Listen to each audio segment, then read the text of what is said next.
Je sais pas si c'est une bonne idée d'insister. Ces Gaulois sont invincibles, ils sont gavés de potions magiques. On ferait peut-être mieux d'abandonner. Ou alors même à la limite. Je suis très déçu par votre attitude. Centurion a fait un Dreyfus. Antivirus. Je m'appelle Antivirus. Nul ne peut bafouer l'Empire romain. Quand on l'attaque, l'Empire contre-attaque. Ici, sur tout ce terrain. De là à de là. Oh, c'est déjà du bon palais, là, hein? C'est l'or. Il est l'or. L'or de se réveiller.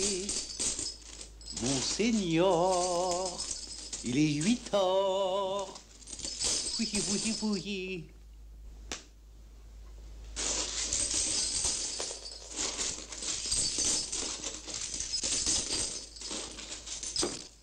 Il en manque une.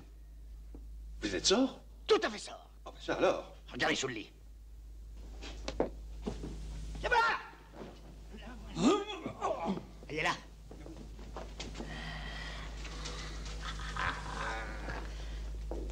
Comment tu t'appelles, sac à foutre? Chef, je m'appelle Brawl, chef.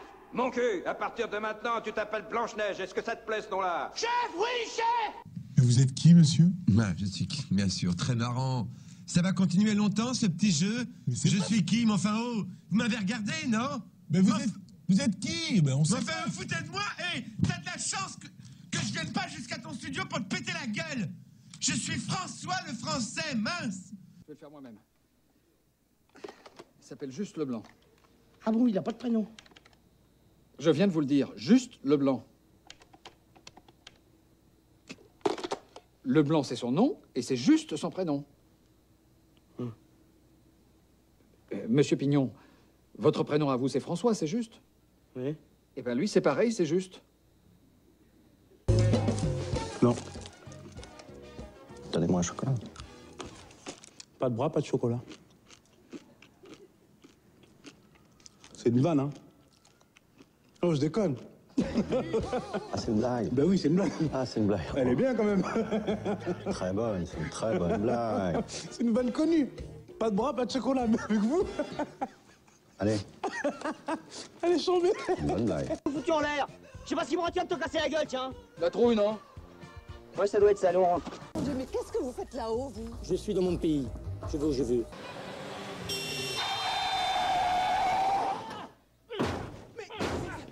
Il est fou, dit. Messire! Un sarrasin! Messire! Ça va être tout noir.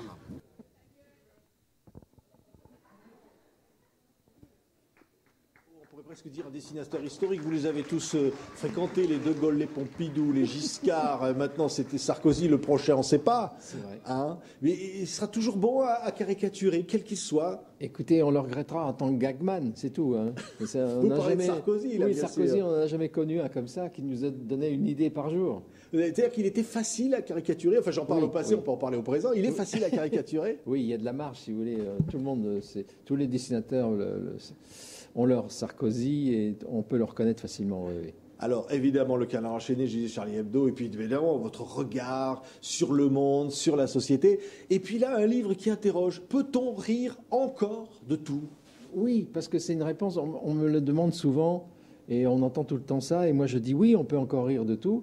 Évidemment, j'ai la chance de travailler dans 2 journaux qui sont indépendants, qui n'ont pas de publicité. C'est une liberté importante de ne pas avoir de publicité à côté de son dessin, vous voyez ce que je veux dire? Et parce qu'un jour ou l'autre, il y a un conflit entre le dessin et la publicité qui est à côté. Donc alors, on peut rire de tout, alors, c'est ce que vous répondez. Oui, oui.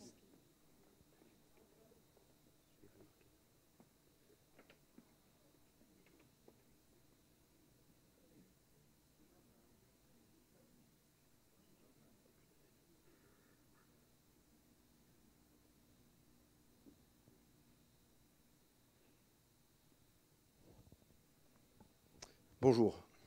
Alors, voilà, le débat a été introduit par une vidéo. C'était Cabu qui parlait, donc le dessinateur, hein, qui a été tué pendant les attentats du 7 janvier. On va attaquer donc avec cette finale avec la terminale S, qui va présenter la première S, et le jury. Allez-y, allez-y. Donc composé d'Élise, élève de première S, Florian, élève de terminale S, Jean-François Rosec, prof de philo au Laetitia à Ajaccio, Jacques Thiers et Monsieur Mandolone. Voilà.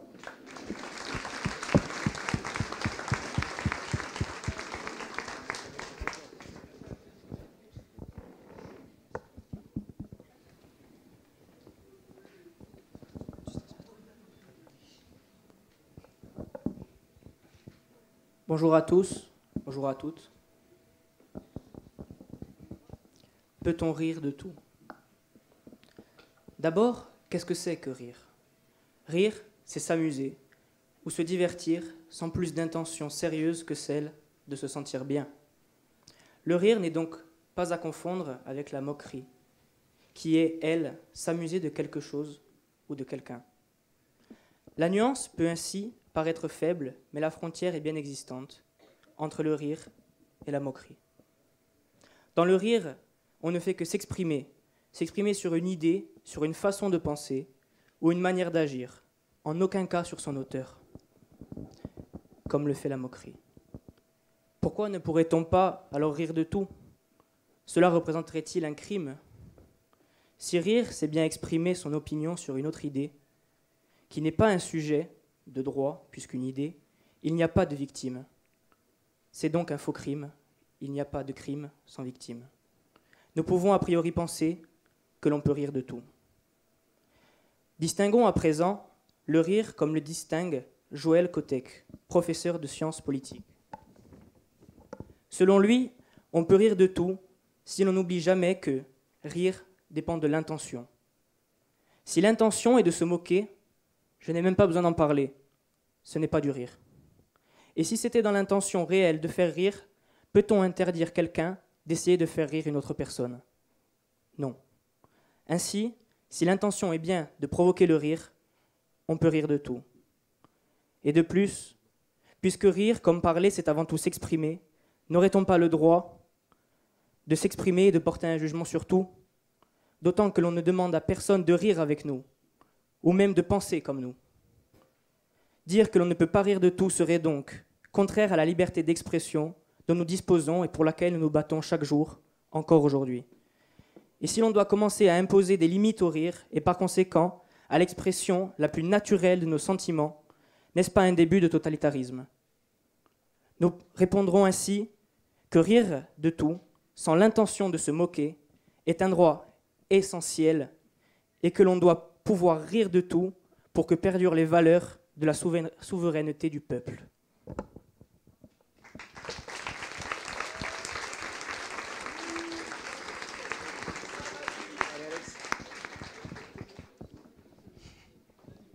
Alors, tout d'abord, bonjour. Peut-on rire de tout, tu dis? Eh bien, moi, je vais vous affirmer que non. Un jour, vous savez, un humoriste Raymond DeVos a dit « Le rire est une chose sérieuse sur laquelle il ne faut pas plaisanter. » Mais avant de continuer, j'ai une question à vous poser à tous, ici présents, vous le public, vous le jury. Qui n'a jamais ri?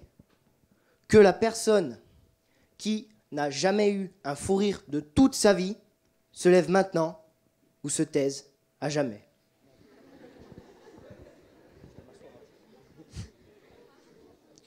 Plus sérieusement maintenant. Le rire, qu'est-ce que c'est le rire? D'où provient-il?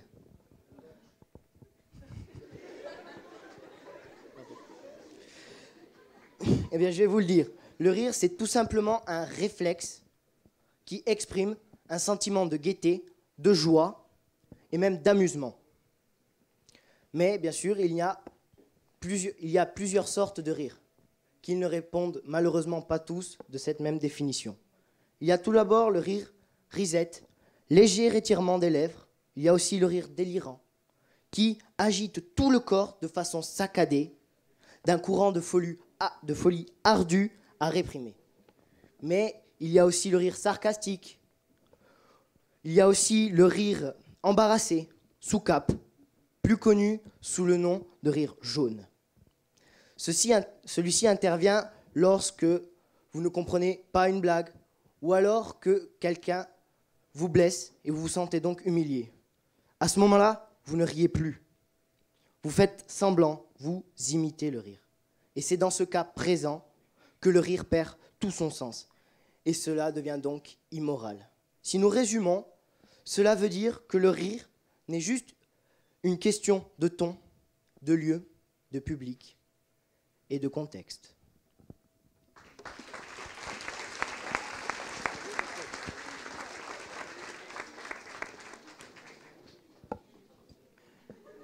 Brièvement, tu nous as exposé un très beau panel de pourquoi on rit et comment on rit.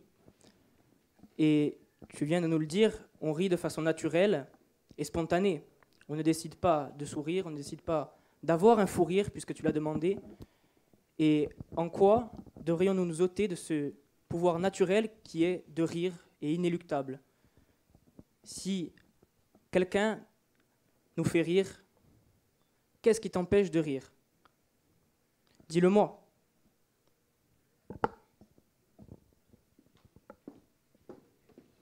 Tu dis d'abord que nous rions, mais je vais t'expliquer pourquoi l'on rit. En effet, si l'on s'appuie sur la théorie freudienne, celui-ci parle d'un point de vue économique du rire. Le rire est ainsi le résultat d'une décharge émotionnelle issue de la reconversion d'une charge. C'est ce qu'il appelle ainsi le phénomène de convertibilité. La pitié que tu exprimes est exprimée ainsi par le rire, bien plus facile à exprimer, tu en conviendras. Une dépense d'énergie psychique est donc épargnée, l'énergie ainsi désinvestie est libérée, ce qui produit le rire. Mais de plus, si l'on continue sur notre théorie freudienne, dans le mot d'esprit ou l'humour, c'est la théorie de l'inconscient qui est en jeu. Le witz, ensuite théorisé par Lacan, est la contribution de l'inconscient au comique. Il y a ainsi toujours un investissement inconscient avant le rire, et le plaisir qui découle du rire vient de la décharge de cette part inconsciente. D'où la convertibilité rapide entre rire et larmes, entre rire et colère. Alors, des émotions pénibles deviennent agréables, et c'est certes une vertu du rire, mais cette conversion échappe à notre volonté. Elle échappe donc à la raison et fait souvent abstraction de l'autre, réifie celui-ci. Nous pourrions ainsi penser que le rire est raisonnable, donc que nous pouvons rire de tout raisonnablement. Mais nous voyons que ceci est impossible, car le rire est une manifestation de l'inconscient, dénuée de raison. Nous pourrions ainsi nous appuyer sur Victor Hugo. Les grands éclats de rire sont des gouffres pour l'esprit, mais de plus, rire, c'est se détacher du réel en continuant sur une conception freudienne.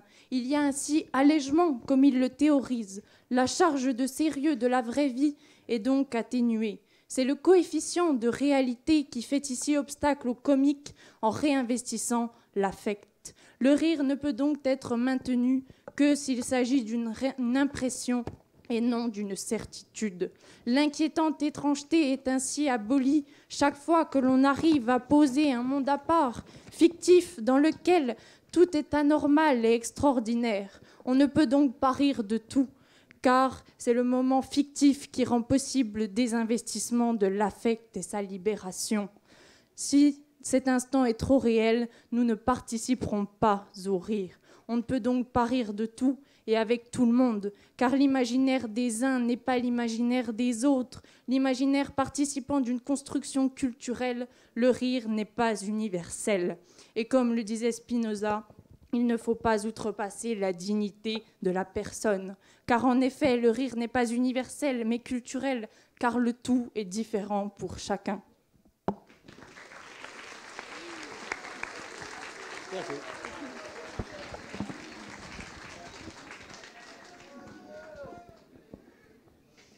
À l'écouter, on ne choisit pas quand est-ce qu'on rit. À l'écouter, c'est notre inconscient qui définit quand est-ce que l'on doit rire. C'est drôle quand même, hein.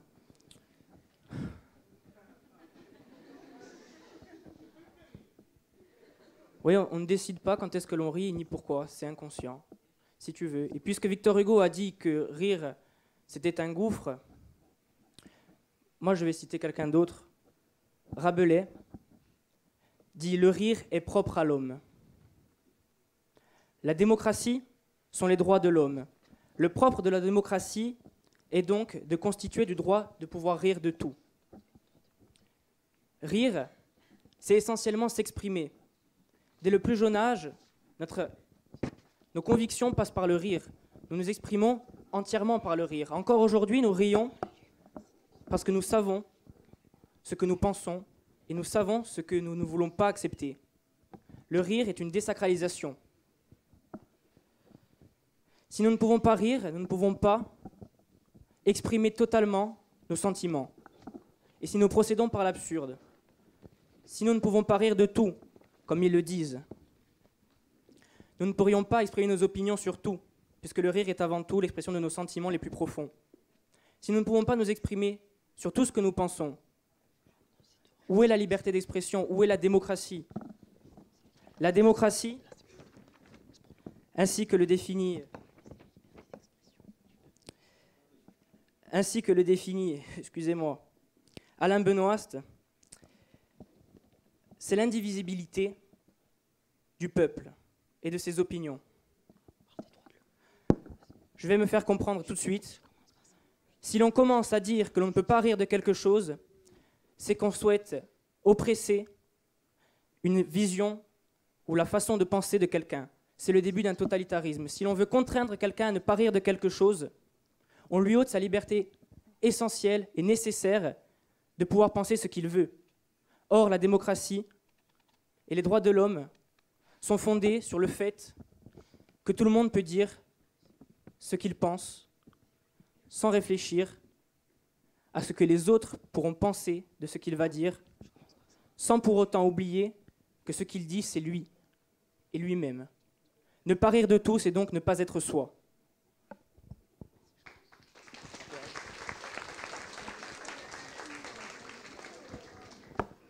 Il est bien évident qu'il est possible de rire d'un point de vue physique. Mais qu'en serait-il alors d'un point de vue bien plus humain?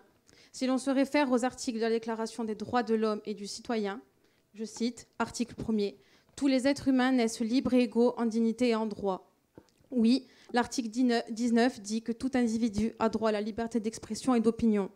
Mais l'article 12 dit surtout que nul ne sera l'objet d'immixtion arbitraire dans sa vie privée, sa famille, son domicile ou sa correspondance, ni d'atteinte à son honneur et à sa dignité. Donc non, nous ne pouvons pas rire de tout. Car si vous êtes pour la liberté d'expression, vous êtes d'accord avec moi que chacun a droit à l'intimité. Et nous pouvons donc refuser de rire de tout. La liberté, je pense que ça va être vraiment...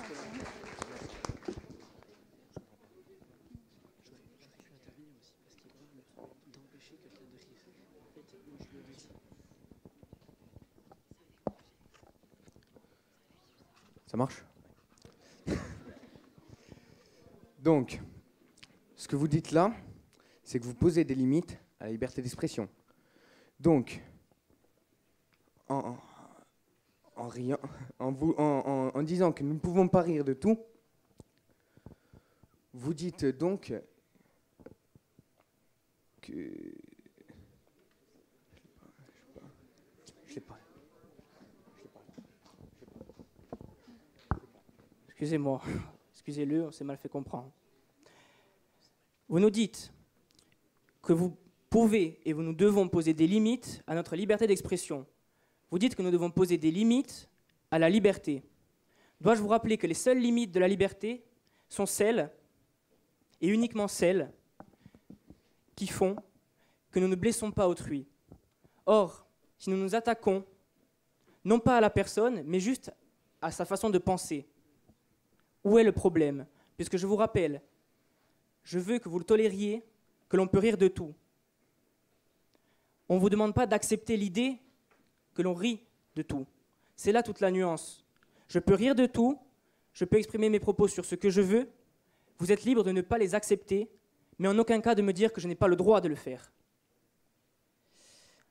En démocratie, une société est et se reconnaît parce qu'elle est composée à part égale de personnes à opinions strictement différentes. Ne pas rire de tout, c'est ôter une partie de ces personnes. Le rire serait donc, en société, l'une de ces expressions contradictoires qui forment la République. Mais se dire que l'on ne peut pas rire de toute chose serait ôter ou même censurer l'expression du peuple, d'une partie du peuple. Il n'y aurait plus de démocratie. Je le répète, on doit rire de tout. Si vous nous ôtez le simple fait de pouvoir rire de tout, si vous dites qu'il est inconscient, si vous dites que c'est juste un phénomène spontané, alors que sommes-nous? Je rappelle Rabelais qui dit que nous sommes parce que nous rions. Voulez-vous ôter à l'homme sa capacité de rire si quelqu'un dans la salle n'avait pas la même opinion que nous et que nous lui disions « Non, tu n'as pas le droit de rire de ça », que va-t-il faire? Il va se cloîtrer, il ne va plus jamais rire, tout simplement parce qu'on lui a dit « Non, tu n'as pas le droit de rire de ça ». Les opinions sont multiples et variées dans le monde. Si à chaque fois, l'on devait décider de ce que l'on doit rire ou de ce que l'on ne doit pas rire, nous ne sommes pas libres et nous sommes divisés. Et ça, c'est pas bon.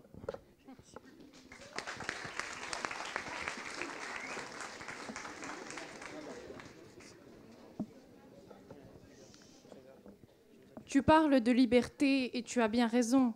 Ainsi, la liberté d'expression questionne d'abord la liberté. Mais la liberté ne se conçoit que dans ses propres limites. Ce que Rousseau disait déjà, la loi que l'on s'est prescrite est donc la liberté. Quand les règles ne sont plus garantes de l'exercice de ma liberté, nous tombons dans ce que Durkheim appelle l'anomie, où tout est permis, où tout devient possible, même le pire. Et donc la mise en danger qui restreint ma liberté de choix. Question paradoxale, vous en conviendrez. La liberté ne signifie pas que c'est une liberté absolue. C'est un principe et non pas, comme tu la conçois, inconditionnellement. Dans les actes, les choses sont bien plus complexes. On ne peut bien évidemment pas se permettre tout et n'importe quoi, cela pouvant porter atteinte à autrui. Sous prétexte de liberté d'expression, peut-on rire de tout? Non, car cette liberté est soumise à des règles qui sont les fondements de cette même liberté. C'est Rémi qui monte.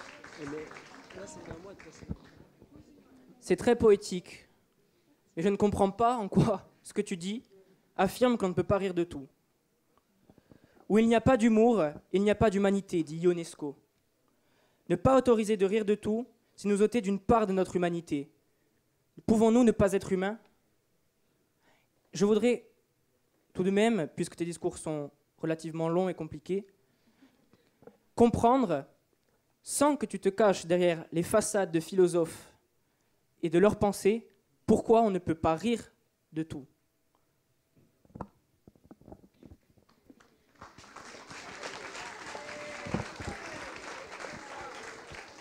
En fait, on ne peut pas rire de tout, car au bout d'un moment, comme le dit Cabu, quand le rire s'arrête, il laisse place à la censure ou à l'autocensure. L'autocensure, en fait, ça ne s'arrête pas à notre limite, car si on se réfère à notre limite, il n'y a plus de limite. Mais cette autocensure, elle va s'arrêter à la limite de l'autre, car une personne qui a vécu des faits tragiques, on ne pourra pas rire d'un certain sujet, car ça le blessera. Et blesser cette personne serait commettre un crime.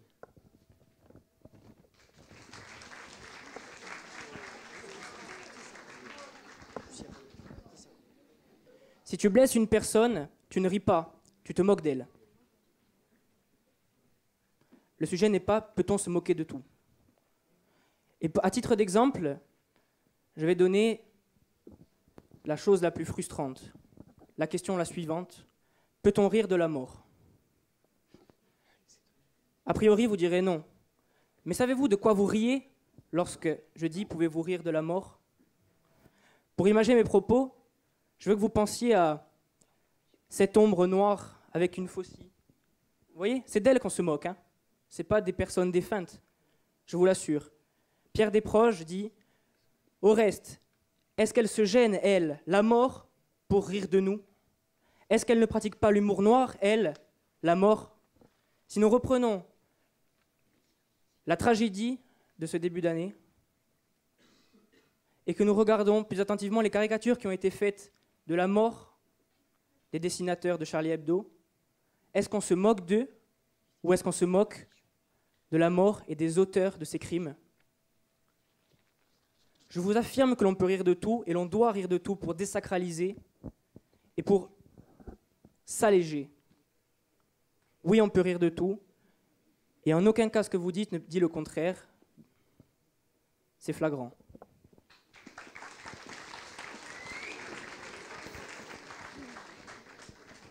Tu poses ici une restriction, puisque tu dis qu'on peut rire de la mort en tant que principe, mais pas en tant que tel. Et tu sauras qu'en mathématiques, quand on démontre pour tout ensemble X, nous ne pouvons exclure aucune exception. Et donc là, tu viens d'en faire une. Nous ne pouvons pas rire de la mort en tant que tel, mais qu'en tant que principe. Pour répondre aussi au sacré, et toujours derrière mes feuilles, bien sûr, si l'on convient que dans le rire, il y a une dimension de moquerie, accepter l'idée de rire de tout, c'est accepter l'idée que rien ne peut échapper au rire, que tout se vaut également, qu'il n'y a donc plus de valeur, plus de sacré, pouvant échapper à cette tyrannie du rire. Ce relativisme est le propre de nos sociétés postmodernes, où tout vaut tout. Il nous faut pourtant convenir aujourd'hui qu'il y a encore nécessairement des valeurs, sans quoi la société serait condamnée à sa perte. L'humanité représentant ces dimensions du sacré que l'on ne peut impunément attaquer, fût-ce par le rire.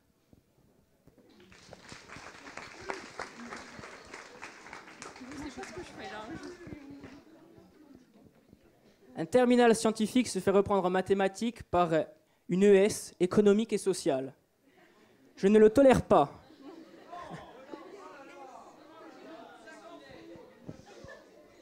Attention, j'ai dit qu'on se moquait de la mort et qu'on riait des défunts. Le sujet, c'est peut-on rire de tout? Je vous réponds que oui, on peut rire. En aucun cas, je n'ai imposé une restriction. Je ne comprends pas en quoi tu peux affirmer que ce que j'ai dit est qu'on ne peut pas rire. Et bien au contraire. Auquel cas, tu m'aurais mal écouté ou mal compris, je m'en excuse.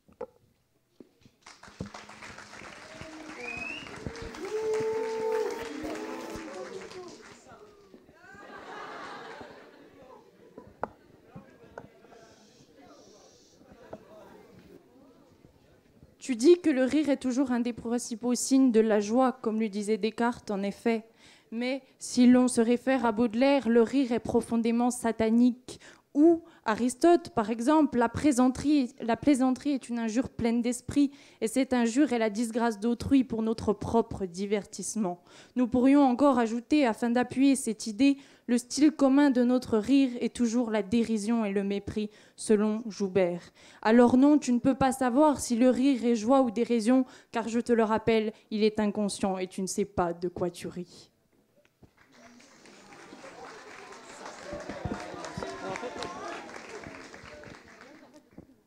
D'un point de vue moral, si le rire est purement inconscient, comme tu le dis, nous ne sommes pas maîtres de nous-mêmes. Encore une fois, ce soir, en rentrant chez vous, vous vous regarderez tous dans la glace et vous vous direz « Non, je ne choisis pas pourquoi je ris. C'est inconscient, je ne le décide jamais. » C'est totalement faux. Et puis tu parles aussi de nombreux philosophes, de nombreux écrivains qui sont, ma foi, bien vieux. Rions-nous aujourd'hui encore de ce que nous rions il y a 100 ans, il y a 200 ans, il y a 500 ans, un millénaire? Non. Aujourd'hui, le monde a bien changé. Aujourd'hui, le monde n'est plus comme avant. Et ce que disent ces personnes n'est pas exactement, voire pas du tout, ce qui peut définir le rire aujourd'hui. Aujourd'hui, grâce à ceux comme Cabu, on a réussi à passer une limite. Nous pouvons rire de plus de choses. Nous pouvons nous exprimer plus simplement, plus ouvertement. Auparavant, nous ne pouvions pas. Et le gros problème que je soulève dans ta thèse, c'est que tu t'appuies sur des personnes qui ne connaissent pas l'ambiance aujourd'hui. Et on peut rire de tout. C'est vrai, ça dépend de l'instant, ça dépend avec qui. Et ce n'est sûrement pas avec tes philosophes que l'on peut rire, parce qu'aujourd'hui, nous sommes au XXIe siècle, Et aujourd'hui, le rire n'a plus autant de restrictions qu'il en avait avant. On peut rire de tout aujourd'hui, je te l'affirme. Tu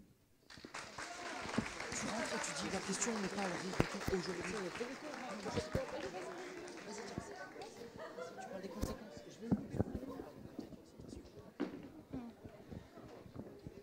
Tu veux des artistes contemporains, je vais t'en donner. Gueuluc, par exemple, et Plantu sont contemporains puisqu'ils vivent encore. Et ils sont humoristes, donc bien placés. Pourtant, eux-mêmes ne rient pas de tout. Je le sais puisque Plantu, je lui ai posé la question directement il y a quelques mois de cela. Alors je pense que même eux s'accorderont sur ce point pour te dire que non, on ne rit pas de tout.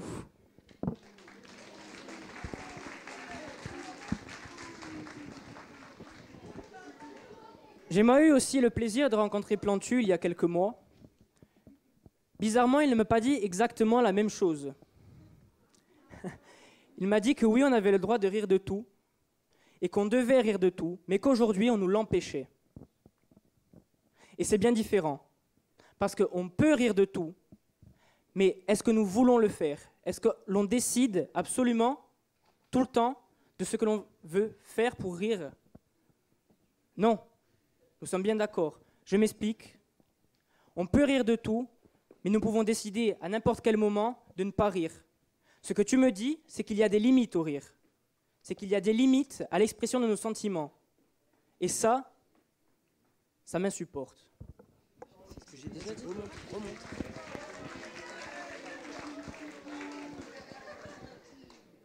Par rapport à ce que tu viens de dire, je te l'ai déjà dit. Si on s'arrête de rire, c'est parce qu'on s'auto-censure.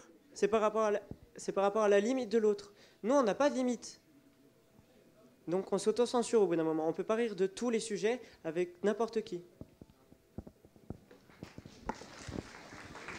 Je sais ce que je vais faire. Je vais faire les dommages. Je vais dire que nous auto-censurons. On s'auto-censure. Une bonne blague me fera rire toute ma vie si elle est réellement bonne. Je ne me censure aucunement lorsque j'arrête de rire. C'est juste que soit je n'arrive plus à respirer, soit j'ai mal à l'estomac. Mais je ris quand même. Parler des conséquences. Non, c'est... Nous parlons aussi d'autocensure, oui, en effet. Mais là, nous pourrions nous référer à une conception lévinassienne du fait du rire. En effet, le rire n'a de sens que dans sa relation à l'autre, tu en conviendras. Car le rire de l'être humain est donc celui qu'il fait envers l'autre. Et ici, on peut se référer à Bergson. Mais si l'on accepte l'idée que le rire est toujours associé à un sentiment de mépris, donc à l'ambivalence des sentiments, comme le disait Descartes, ou encore au fait de se glorifier, comme le disait Hobbes, et je cite, « Dans le rire, il est toujours question de se glorifier par rapport à autrui, de sorte que lorsqu'on rit de vous, on se moque de vous, on triomphe de vous et on vous méprise. » Donc, nous allons contre cette éthique comme responsabilité pour autrui, selon la conception de Lévinas. Quelque chose va donc contre l'éthique dans cette relation fondée sur le rire. Contrairement au respect inconditionnel que je dois à l'autre, dans cette relation, il y a négation de cette responsabilité. Dévalorisation de l'autre qui fait que je ne le reconnais plus comme mon égal. Nous ne pouvons donc pas rire de tout. Lorsque je ris vis-à-vis de l'autre, je prends le risque d'affirmer l'immoralité de ma relation avec l'autre. Je m'auto-censure donc moi-même dans ma relation avec autrui.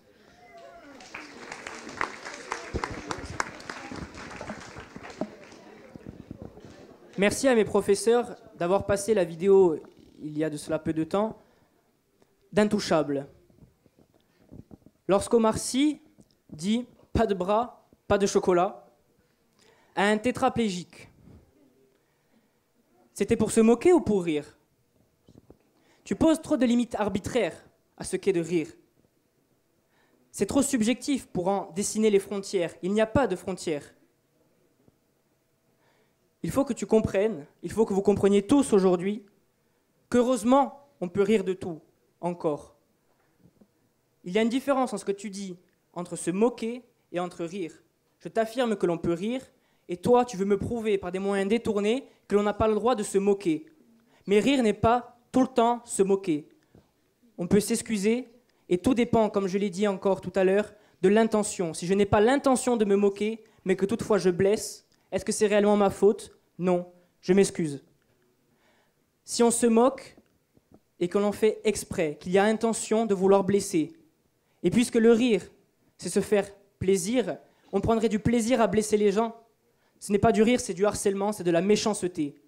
Donc je t'affirme encore et encore qu'on peut rire de tout, et ce que tu nous dis là ne nous prouve aucunement que l'on ne peut pas rire de tout, ce ne sont que de belles phrases pour nous prouver que l'on ne peut pas se moquer.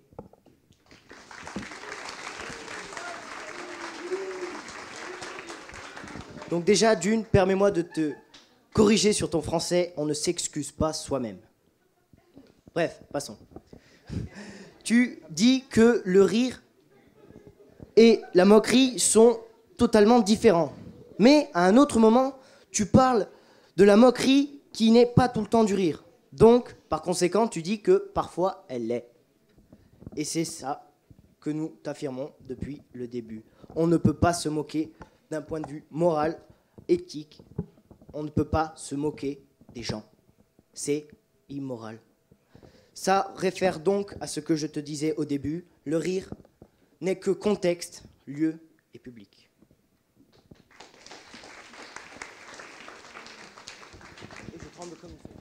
Et encore une fois, tu m'as dit que nous n'avons pas le droit de se moquer. D'accord, je suis entièrement d'accord avec toi. Mais rire n'est pas se moquer. Rire, c'est spontané. Rire est le propre de l'être humain. Rire n'est pas explicable. Le fou rire, comme tu nous l'as dit lors de ton introduction, n'est aucunement théorisable scientifiquement. C'est psychologique. Tu rigoles et tu ris juste parce que quelque chose t'a plu. En aucun cas, tu n'as l'intention de te moquer. Et sans te blesser, je n'ai pas très bien compris ce que tu m'as dit tout à l'heure, à la nuance que tu fais entre le rire et la moquerie, parce que je t'affirme que la moquerie est bien différente du rire et que l'on peut rire de tout. Jusqu'à présent, vous ne m'avez pas encore prouvé que l'on ne peut pas rire de tout.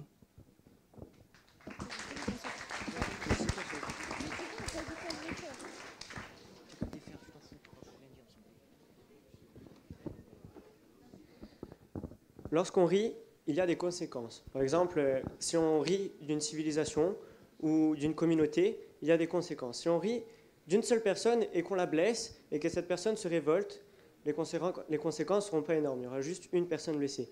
Mais si on rit d'une communauté ou d'une civilisation entière, là, les conséquences pourront être que plus grosses. Ça peut amener à des guerres ou, comme les conséquences du rire qu'on a fait, enfin des caricatures sur Mahomet, il y a eu des attentats. Et donc, en fait, rire d'une communauté, ça apporte des conséquences plus grosses que rire que d'une seule personne.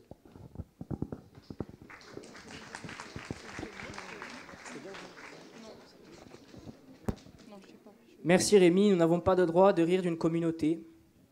Je ne suis pas d'accord. Combien de personnes dans le monde rient, par exemple, des États-Unis et de leur superpuissance, de la France et de sa démocratie, de l'Angleterre et de son détachement de l'Union européenne avec l'espace Schengen. Des milliers de personnes politiques, du plus haut rang jusqu'aux personnes les moins intellectuelles, ont parfois, oui, des réticences à rire, ou rient justement de nous. Mais ce qui fait la différence, c'est que nous sommes un pays où les habitants sont tous ouverts d'esprit, je l'espère, du moins. Et c'est pour ça que nous arrivons à comprendre qu'il faut rire de tout. Si les autres ne rient pas de tout, c'est qu'ils n'ont pas encore saisi le principe et le fondement même de l'humanité, celui de pouvoir exprimer son opinion la plus sincère. S'ils n'acceptent pas les caricatures de Mahomet telles que tu nous le dis, alors que nous ne les insultons pas, nous ne faisons que remettre en question l'existence de leur Dieu, c'est eux qui sont en tort et c'est eux qui ne se posent pas les bonnes questions quant à l'intention que nous avons lorsque nous caricaturons leurs prophètes.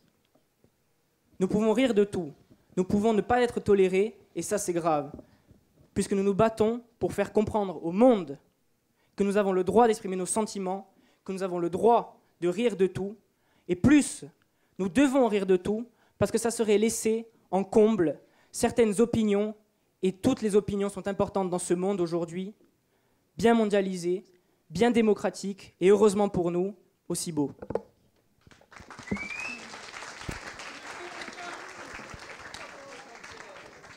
Tu parles de la culture, donc de la nôtre, de la culture occidentale, mais pourquoi tout d'abord celle-ci serait-il la seule, l'unique à pouvoir être établie comme référence? Pourquoi la culture orientale ne serait pas, après tout, une culture possible, acceptable, elle aussi?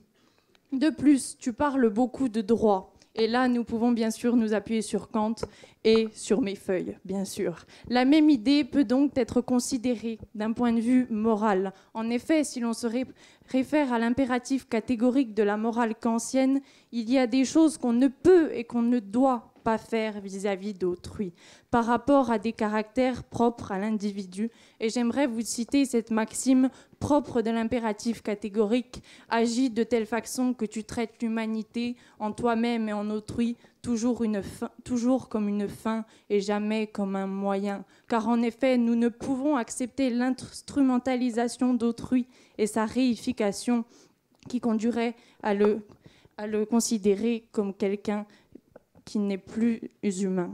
De plus, on ne peut rire de tout. Si je me réfère à cette morale kantienne du devoir, il y a ainsi des choses que je ne peux pas dire, que je ne dois pas exprimer par respect pour la dignité humaine. Voilà, merci. Merci pour les échanges. Maintenant, on va passer aux questions. Questions du jury, peut-être, d'abord. Ou le public.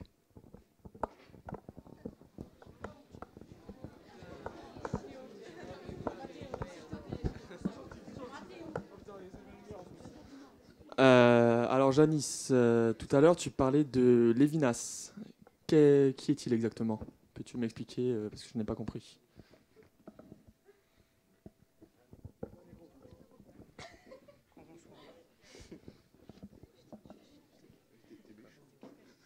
Lévinas, c'est un philosophe du XXe siècle, et si tu veux, je peux t'expliquer sa thèse sur l'éthique comme responsabilité pour autrui. Le veux-tu? Je ne sais pas. Brièvement, d'accord.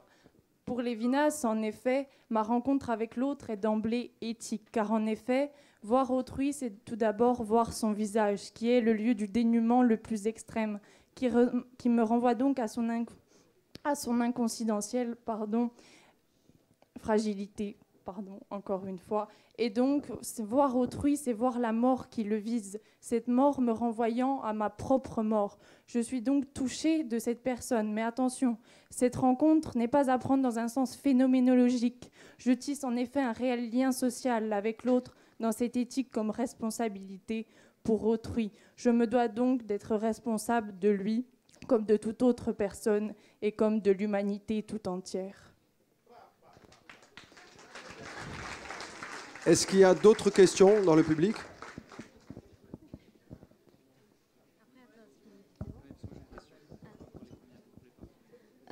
Héloïse, quand tu as cité les articles, tu disais qu'on ne pouvait pas, en gros, blesser la vie intime d'une personne, comme la moquerie.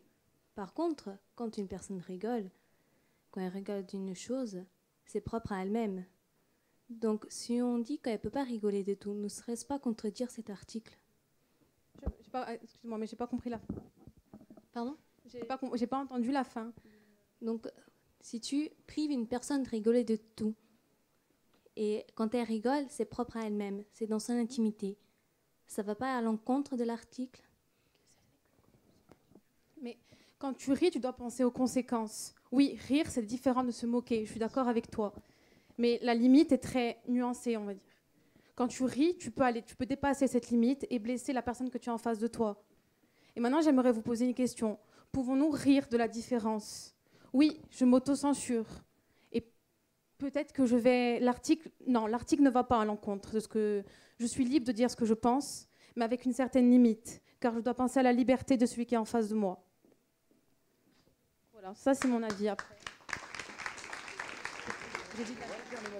Est-ce qu'il y a encore des questions dans le public?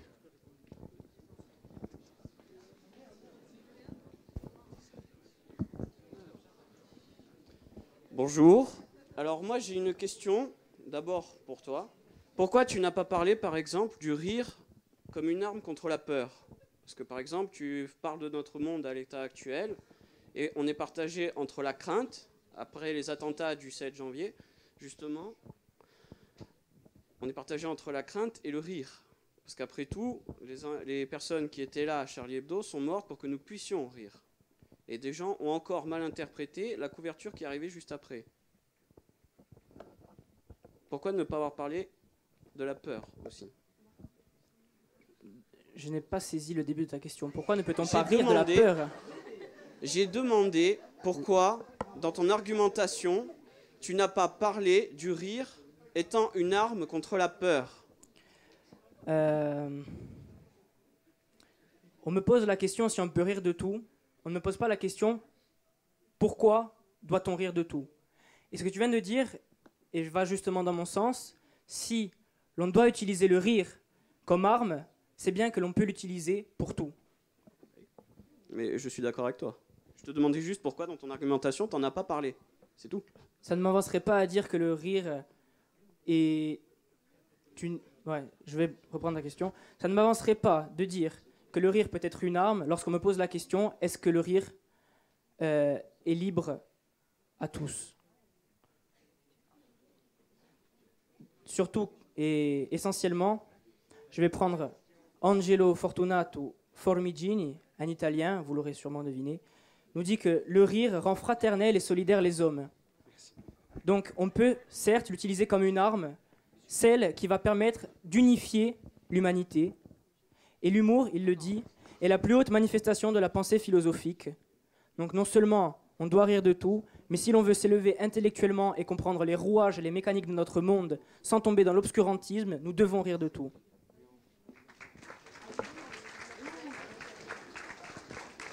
Est-ce qu'il y a d'autres questions? Ça m'aurait étonné.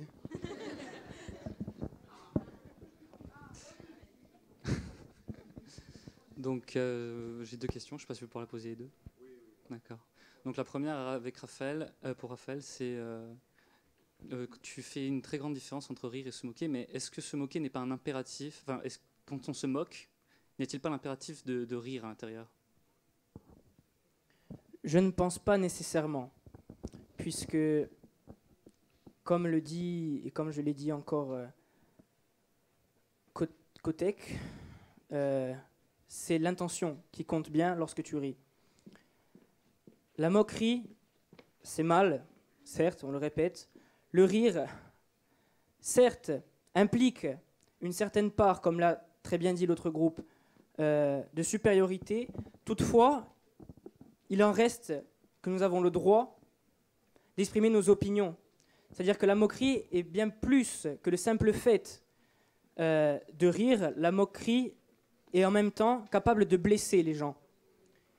Et blesser n'est pas bénéfique. Et même dans l'interprétation même de ta question, si tu me demandes la nuance qu'il y a entre la moquerie et le rire, je ne peux pas te l'affirmer, tout simplement parce que les frontières de l'humour sont si indéfinissables que cette frontière entre moquerie et rire est purement subjective. Et c'est pourquoi elle est subjective que non seulement nous devons continuer de rire de tout, simplement parce que si nous imposions quelque chose d'arbitraire, des lois arbitraires sur le rire, cela détruirait toute conscience personnelle quant aux opinions. J'espère avoir répondu à ta question. Oui. Donc l'autre question, c'est pour l'autre groupe. Vous avez cité Freud.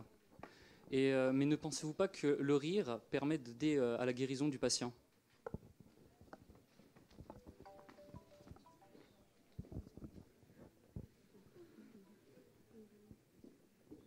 Peut-être, oui, en effet, qu'il permet la guérison, mais pour revenir sur l'exemple mathématique, moi, je n'ai besoin de démontrer qu'une seule fausse affirmation et donc pas un tout. Donc, bien sûr, je te dis oui, le rire peut être aussi bénéfique afin de guérir ou, dans d'autres cas, de s'amuser, expression de la joie, voire de variables autres facteurs. Mais je te dis que non, on ne peut pas rire de tout, mais de certaines choses.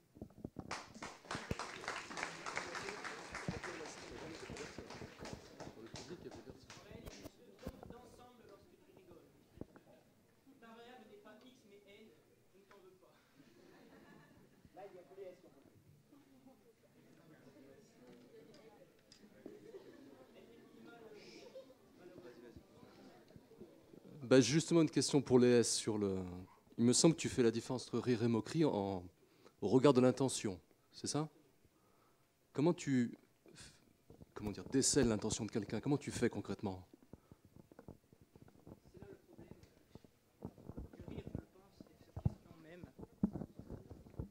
Excusez-moi. L'intention ne peut bien sûr pas se déceler chez la personne, à part chez quelques-unes qui, comme nous l'avons au préalable démontré, provoquent et induisent un certain harcèlement répété. Si je me moque chaque jour d'une personne pour un handicap, ce n'est pas du rire, ni de la moquerie, c'est un harcèlement, c'est être méchant. Jusque-là, on est d'accord. La frontière que j'essaye de délimiter entre rire et moquerie est certes très difficile à visualiser, mais elle est claire quand je dis que c'est l'intention, puisque une personne qui a l'intention de faire rire, si elle ne le fait pas, va s'excuser. Une personne qui a l'intention de se moquer, si elle ne fait pas rire, elle ne s'excusera pas. Tout ça parce qu'elle est encore bercée dans son illusion qu'elle est supérieure. Et on ne doit pas se croire supérieur à quelqu'un d'autre.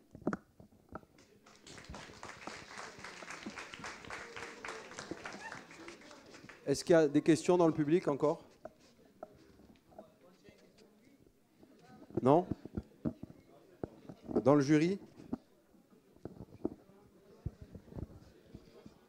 À l'attention des partisans du oui, on a bien compris, vous avez répondu positivement à la question, peut-on rire de tout? Est-ce que vous iriez jusqu'à affirmer qu'on doit rire de tout? Si nous nous obstruons à ne pas rire de certaines choses, à ne pas tout remettre en cause, c'est qu'il existerait quelque chose de supérieur. Qu'est-ce que c'est? Il n'y en a juste pas. On doit rire de tout, parce que tout est bon dans ce monde. Pas tout est forcément bon. C'est pour ça que le rire est le premier pas vers la remise en question, la remise en cause des idées, de ce que nous pensons, et c'est pourquoi il est impératif de rire, pour s'ouvrir l'esprit, pour s'épanouir, et pour simplement penser mieux, penser aux autres, et être un peu altruiste.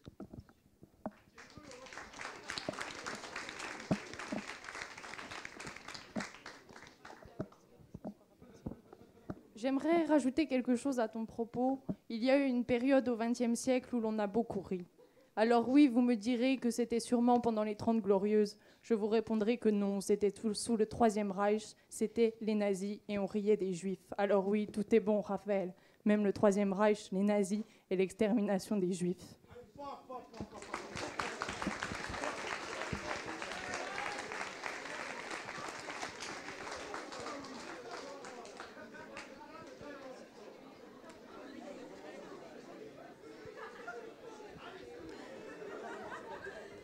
Merci Janice, on s'accorde donc à dire que les nazis riaient de la mort des Juifs. D'après toi, psychologiquement, est-ce qu'ils étaient humains? Est-ce que c'est capable à des hommes, pour des hommes, de rire, oui, de rire de la mort de milliers de personnes? Je ne pense pas qu'ils puissent être définis simplement comme être humains.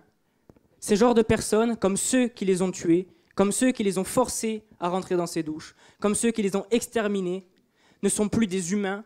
Ils n'ont plus le droit à la liberté d'expression, ils n'ont plus le droit de rire, ils n'ont plus le droit à notre considération. Voilà. Je te répondrai simplement, oui, ils étaient humains, et l'on peut ici s'appuyer sur Hannah Arendt et sur la banalité du mal. Oui, en effet, c'était d'abord des humains avant qu'ils deviennent mauvais.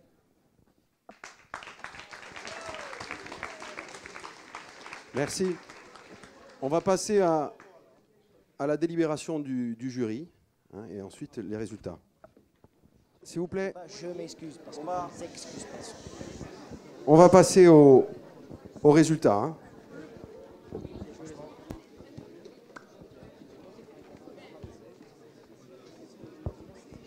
Bien, à l'issue de délibérations très serrées,